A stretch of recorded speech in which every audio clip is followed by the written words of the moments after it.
Hello అందరికీ నమస్తే అండి. కార్తీక మాసం వచ్చేసింది కదా, ఇవాళ ఈవినింగ్ నుంచి ఇంకా దీపాలు ప్రతిరోజు పెడితే మంచిది కదా. రోజు 4 దీపాలు, ఇంటి ముందు 2, అలాగే దేవుడి దగ్గర ఒక దీపము, తులసమ్మ దగ్గర ఒక దీపం కనుక పెడితే చాలా మంచిది. దీపం వెలిగించిన తర్వాత మనం కొంచెం ఆయిల్ కూడా వడ్డించాలి. దీపాల కింద ఏదో ఉన్న ప్లేట్ కానీ పేపర్ కానీ పెట్టుకోవాలి. నేను ప్లేట్లు అన్నిట్లో లేక నేను పేపర్లు పెడుతున్నాను. తులసమ్మ దగ్గర మటుకు ప్లేట్లు పెట్టాను. రోజు ఒక తులసమ్మ దగ్గర ఒక దీపం పెడతాను. అలాగే ఇవాళ ఫస్ట్ డే కాబట్టి కార్తీక మాసం ఫస్ట్ రోజు అని దొడ్లో కూడా 2 దీపాలు, అలాగే ఇంటి ముందు కూడా 2 దీపాలు పెట్టుకున్నాను.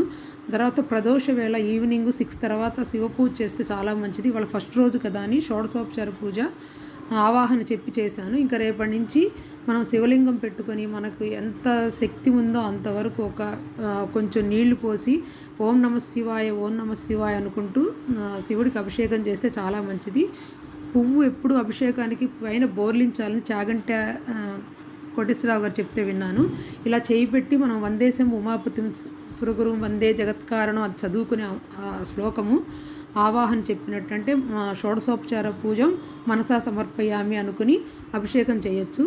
ముందుగా వాటర్తో చేయాలి. ఏది చేసినా వాటర్తో చేసిన తర్వాత మళ్ళీ పాలు కానీ పెరుగు కానీ నెయ్యి కానీ ఒక్కొక్కటి వాటర్ పోసి మళ్ళీ వేరేది చేసుకుని మళ్ళీ వాటర్ పోసి చేయాలి. అట్లా చేసుకుంటూ మీకు వస్తే లింగాష్టకం చదువుకుంటూ చేయొచ్చు. లేకపోతే మీరు ఏమన్నా మంత్రాలు తెలిస్తే కనుక అవి కూడా చేయొచ్చు. నండూరి గారు చెప్పిన 10 minutes అభిషేకం మటుకు నేను ప్రతిరోజు చేస్తాను ఈవినింగ్. మీరు కూడా అది ఆ వీడియోలో చూసి ఆయన వీడియోలో చేసుకోవచ్చు. అంతా అయిపోయిన తర్వాత ఇంకా శివలింగానికి బొట్టు గంధం అన్నీ పెట్టేసేసి ఇవాళ నేను అధంగ పూజ చేశాను. అలాగే శివ అష్టోత్తరం కూడా చేశాను. వస్త్రాలు పెట్టాను, యజ్ఞోపవీతం పెట్టాను, అలాగే అధంగ పూజ చేసుకున్నాను పూలతోటి. అష్టోత్తరం మీరు కావాలంటే విభూతితో చేసుకోవచ్చు. శివుడికి ఎప్పుడు తెల్ల అక్షింతలతో పూజ చేస్తారు. తెల్ల అక్షింతల్లో కొంచెం ఆవు నెయ్యి కలిపి చేసుకోవాలి.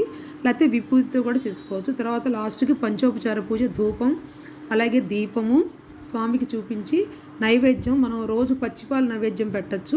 మంత్రపుష్పం కూడా చెప్పాను. అంతేనండి.